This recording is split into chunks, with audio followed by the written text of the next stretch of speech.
7 days of Sad to Sexy. I'm Joanna DeVoe, and today is day 2.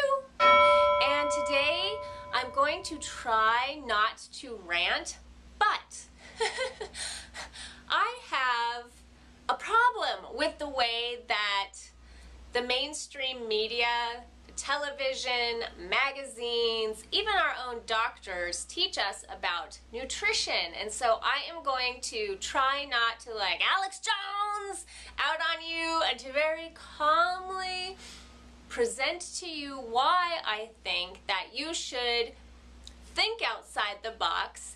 And really, you don't even have to think outside the box. We are human and we are made to eat a natural diet straight from Mother Nature, but we've been so programmed and conditioned into thinking that all of these processed foods are healthy for us, and they're so convenient. They make our lives so easy. Sometimes they're very, very cheap, which is deceptive, because if you eat a lot of these really cheap processed foods, you will eventually wind up in the doctor's office using pharmaceuticals to keep yourself going, or hopefully not end up in the hospital, with something more serious. So you really get what you pay for when it comes to food, and it's just kind of a big lie that this stuff is more convenient for us. It is convenient in the moment. You can just throw some Chef Boyardee in the microwave and serve it up to your kids, but it's really a bad idea, and hopefully I can shed some light on why that may be.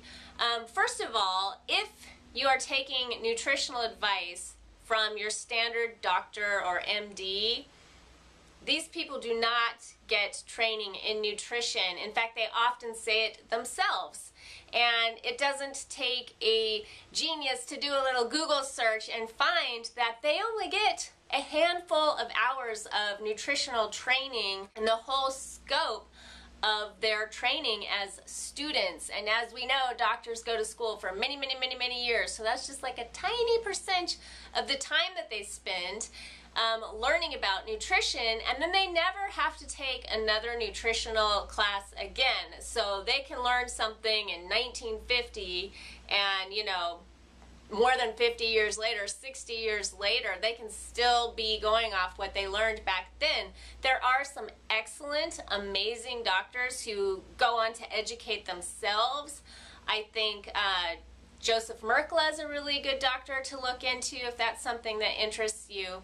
But just keep in mind that most doctors don't specialize in nutrition. They are there to fix you up and send you on your way with your prescription or a few stitches. And I am not against Western medicine by any means. I just don't think that they have any business in our food, being in our food. And in addition to this, what I find extremely shocking is that to get a nutritionist degree in America, I don't know about in other areas, but most people get a degree through General Mills.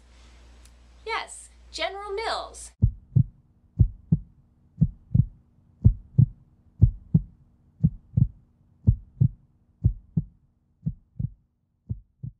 Cheerios might come to mind right off the bat when you hear that name, and I'm going to list some of the products that this ginormous corporation owns. They own all kinds of different cereals, everything from Kix to Lucky Charms. They own Yoplait, Hamburger Helper, Pillsbury, Bisquick, Haagen-Dazs, Progresso. These things, these are not food. These are processed food, and they don't even deserve the word food. They are factory-created, chemical-laden, food-like products. And Gwyneth Paltrow, I love ya, but canola oil is not a healthy oil. And I get your newsletter and I see that you are listing canola oil in the ingredients in some of these healthy recipes that you are presenting to your readers.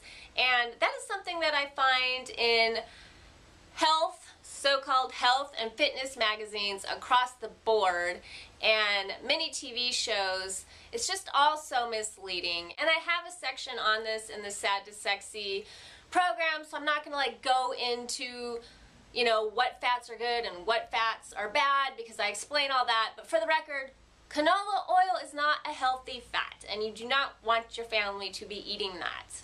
And really, no one should ever get me started on women's magazines or health and fitness magazines, because when I was a very, very skinny teenager, and I had a lot of weird problems, as I'm sure you've heard me talk about: anxiety, depression, head to toe acne, and I was so skinny, which was my main issue that actually got me into the gym and reading health and fitness magazines and working out and trying to bulk up and put some weight on me.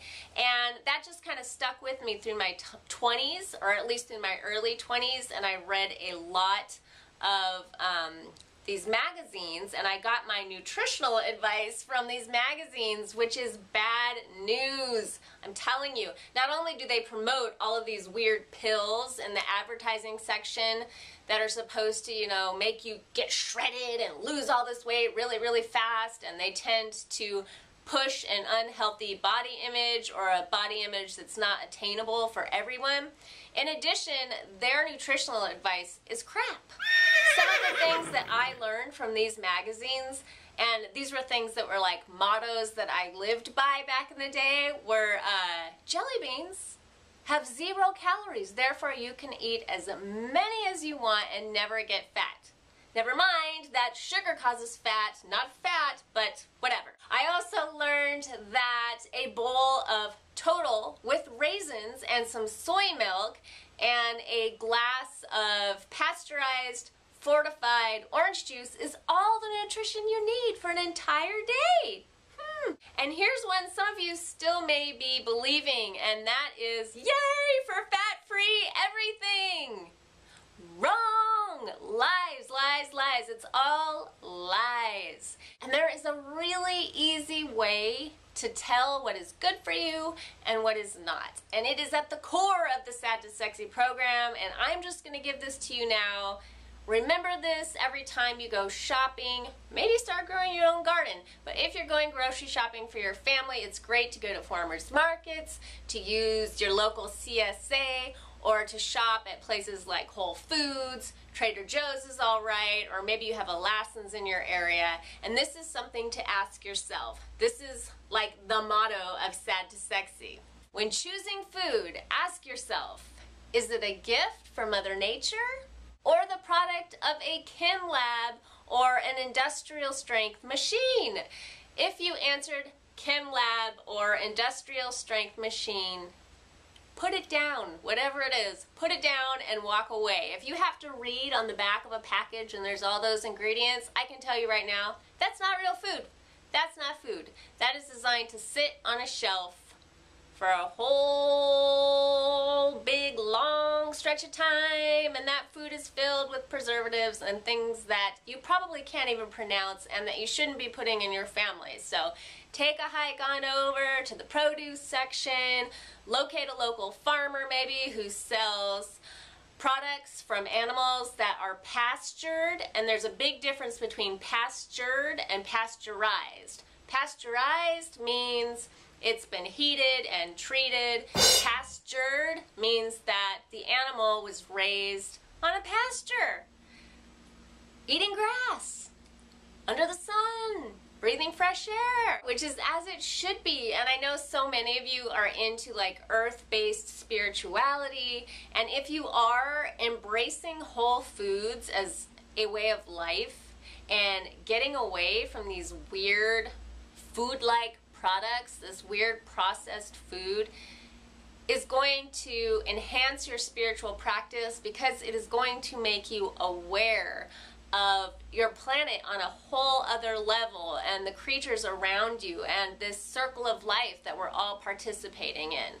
I'm just a big believer in this, in case you couldn't tell, and this is the only soapbox video in the series that I will do, and I will get back to talking about fun things like recipes and beauty products. Much love. Peace.